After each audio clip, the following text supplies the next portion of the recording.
హత్రాస్‌లో sir Bhole బాబా అనే ఒక బాబా దర్శనానికి వెళ్లి దాదాపు 120కి పైగా మంది తొక్కిసలాటలో చనిపోయారు సార్. ఇంత అడ్వాన్స్ టెక్నాలజీ ఉన్న మన దేశంలో ఇట్లాంటి పరిస్థితుల్లో కూడా ఈ బాబాల పిచ్చి అనేది ఏ రకంగా చూడొచ్చు దీన్ని? అంటే సమస్య బాబాల పిచ్చి కాదు, సమస్య తొక్కిసలాట. అలాంటప్పుడు గోదావరి పుష్కరాలు అప్పుడు జరిగింది, తర్వాత మీకు దేవాలయాలకు వెళ్ళినప్పుడు జరిగింది, గుజరాత్లో ఒక బ్రిడ్జ్ పైన జరిగింది పర్యాటకులు.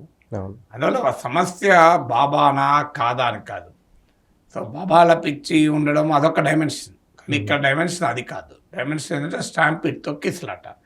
తొక్కిసలాట ఎందుకు జరుగుతుంది అంటే మన దగ్గర డిజాస్టర్ మేనేజ్మెంట్ పైన, విపత్తు నిర్వహణ పైన ఆ శ్రద్ధ ఉండకపోవడం. అంటే ఒక ఈవెంట్ నిర్వహించడం పైన ఆసక్తి ఉంటుంది తప్ప ఆ ఈవెంట్లో ఎలాంటి విపత్తు జరగకుండా నిర్వహించాలి అనే ఆలోచన ఉండదు. ఇప్పుడు నారో ప్యాసేజ్ ఉండడం వల్ల తొక్కిసలాట జరుగుతుంది. ఇప్పుడు ఇక్కడ కూడా వాళ్ళందరూ వెళ్ళి రిటర్న్ వచ్చేటప్పుడు జరిగింది అని అంటున్నారు. సో నారో ప్యాసేజ్ ఉన్నప్పుడు ఆ ప్యాసేజ్కి ఉండే క్రౌడ్ క్యారింగ్ కెపాసిటీ ఎంత, దానికి ఒక గంటలో ఎంతమంది ఆ రూట్లో వెళ్ళే అవకాశం ఉంటుందని స్టడీ చేసి ఆ దానికి తగ్గట్టుగానే క్రౌడ్ మూవ్మెంట్ను ఎలో చేయాలి. స్టాగర్డ్ క్రౌడ్ మూవ్మెంట్ అంటారు. అంటే కొద్ది మందిని ఎలో చేస్తే తొక్కిసలాట ఉండదు.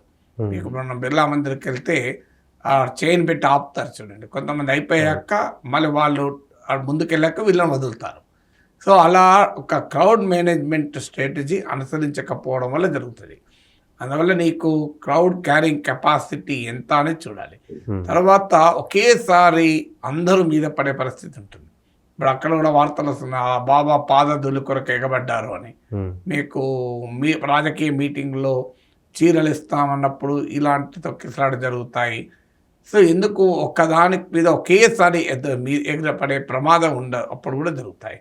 సో ఆ రకంగా అలాగే రూమర్స్, వదంతుల వల్ల, అంటే ప్రాపర్ పబ్లిక్ అడ్రస్ సిస్టమ్ లేకపోవడం వల్ల ఏదో జరుగుతుంది అన్న వదంతి వస్తే ఒకరి మీద ఒకరు మీద పడేటువంటి ప్రమాదం ఉంటుంది. తర్వాత నాలుగవది ఆ పెట్టిన ప్లేసు ఎంతమంది క్రౌడ్స్ను బేర్ చేయగలది. అంటే అన్యాంటిసిపేటెడ్గా ఎక్కువ మంది క్రౌడ్స్ వచ్చినప్పుడు ఏం చేయాలి అనేటువంటి ఆలోచన ఉండాలి. అంటే ఒక ఈవెంట్ జరిగిన ప్లేసు ఉండేటువంటి క్రౌడ్ను ఎంతవరకు అక్కడ ఉంచవచ్చు, ఎంతమంది వస్తారని. ఇక్కడ కూడా ఊహించిన దానికన్నా ఎక్కువ మంది వేల సంఖ్యలో వచ్చారని కూడా అంటున్నారు.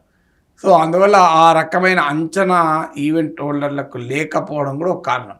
ప్రాపర్ ఇలాంటి భారీ కాంగ్రిగేషన్ అయిన చోట ప్రాపర్ ఫెసిలిటీస్ కూడా ఉండాలి.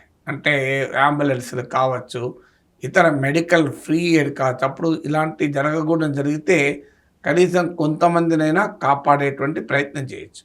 తర్వాత ఇలాంటి విపత్తులు జరిగినప్పుడు ఎవరికీ బాధ్యత ఉండదు. క్రిమినల్ కేసు పెట్టారు. ఇప్పుడు ఆ బాబా పైన, ఆ ఆర్గనైజర్ల పైన, ఆ నిర్వాహకుల పైన క్రిమినల్ కేసులు పెట్టాలి. ఎందుకంటే ప్రజల ప్రాణాలతో ఇలా ఎలా ఆడుకుంటావు?